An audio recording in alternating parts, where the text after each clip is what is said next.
So Daniel, you're really big on building community and building community that looks like Jesus. Yeah. So how would you begin to, say you're someone who has a hunger for evangelism, how would you begin to grow that in your youth group? Yeah. Could you just walk us through that process of, you burn with this thing, but you want other people to begin to burn with this thing. How do you begin to activate people in this?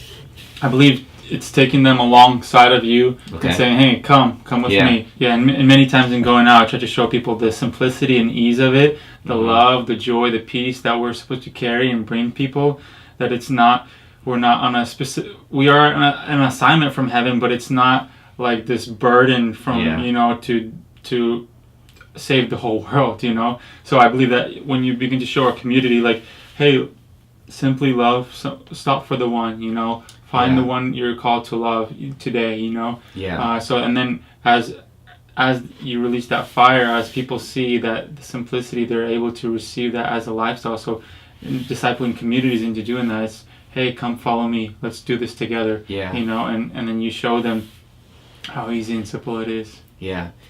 I give the same advice to a lot of young guys too. They come to a Bible school that I help out at to get a lot of breakthrough. And I would say, 7 or 8 years ago, the tendency was to go back to the youth group and kind of demand that the youth leader give you a programmatic idea to things or let you be on the stage and things like that. But I find that it's kind of what you're saying, which is, hey, getting one guy and do it with him, and the DNA of Jesus that's in you, the evangelism gets in him. And then it's two of you, and it's like, hey, let's get a third guy, and a third guy comes. And slowly the leaven that's in you begins to leaven the whole lump in a way. The leaven of the kingdom. And I think that's a good way of doing it, like you're saying. If you're the one that burns for evangelism, evangelize. Come on. Evangelize, preach the gospel. And God, and then share the testimonies. Share what God did, in those open settings, and then others will naturally tend to you, and then begin to steward the one or two, to begin to disciple.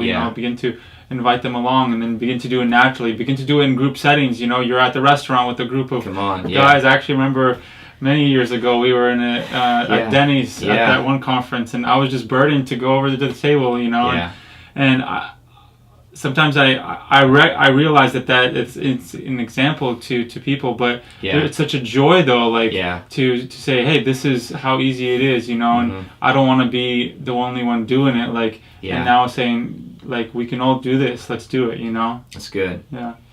Okay, so say you're a young guy and there is a program at your church for evangelism.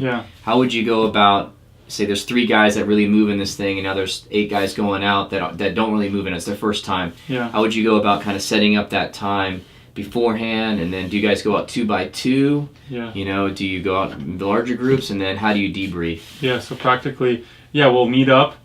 We pray together, and then we choose a place that we want to go. So whether it be the mall or the town center or a location on the street, the inner city, and then we'll show up to the location. We'll also pray there as well, and we'll usually go out from anywhere from 1 to 2 hours. Go out. We'll split up 2 by 2s. Okay. So we'll kind of divvy it up. If there's an odd number, 3 is fine as well. Okay. But so we encourage, as you're going by 2 by 2, it's a tag team. So and usually we'll try to pair up a confident person with more of an unconfident or a shyer person, so that one can lead, and then one can empower the one that's there as well. So it's not pairing up the strong ones all together, but pairing up the weaker ones with the stronger ones, so that then the stronger can empower the weaker. And then realizing it's like a dual match. It's like you're dribbling them all. You're together, and so don't let, even if you're the confident one, don't take over the whole time. That's good. Give it to the weaker one so he gets experience. And that's what I try to do when I personally evangelize. Take people with me. I'll try to be like, hey man, you want to share your testimony? Because they won't know how to go about things. So I'll be the initiator. I'll start the conversation when it's rolling. You take the hard hits. And then once it's rolling, I'll dribble it to my buddy here, and then he'll share a testimony, and then I'll say, hey, you want to pray? Why don't you pray for him? And so in that dynamic, pair them up, send them 2 by 2, and then if one's ministering, have the other person have the mentality to be praying, to just asking the Lord what else, what's the key to the hearts of these people we're ministering to. So instead of always agreeing in prayer with that, but really corresponding with the Lord, like, Lord, would you show us like a word of knowledge for this guy? Would you show us something that shows the love that you have for them? Yeah. So if someone's preaching or sharing the word or just having a conversation, the second person that's not talking, just kind of be in this like awareness of God's presence and awareness, like, all right, Lord, what do you want to do here? How can we touch this person? Give me a word of knowledge, just open to the Spirit and just praying that God would give us the keys to these guys' hearts. And usually we close out when we're evangelizing, we usually close out, with a time of prayer. Hey, can I pray for you? Can I just pray that God would touch your heart and your life? And then after that, after the hour or two is done, we come together, we debrief, and we have everyone share testimonies.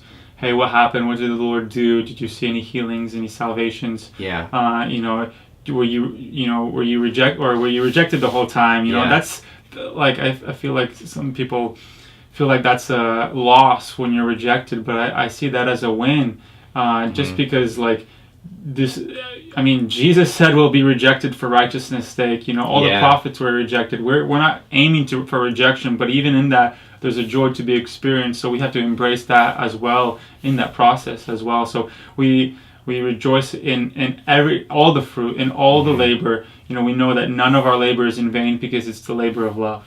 Yeah, so good. Yeah, and then we'll pray out together. We'll gather. We'll pray for everyone that we minister to. Maybe call out a few names, that we met along the way. And then we'll just encourage. We'll encourage everybody that if you got a name and a number from somebody, if you invited someone to church, to follow up with them within a few hours. By the end of the day, just shoot them a text, invite them, and if they're if you led someone to the Lord, try to get them to come to your church service and try to get them involved in the community. So good.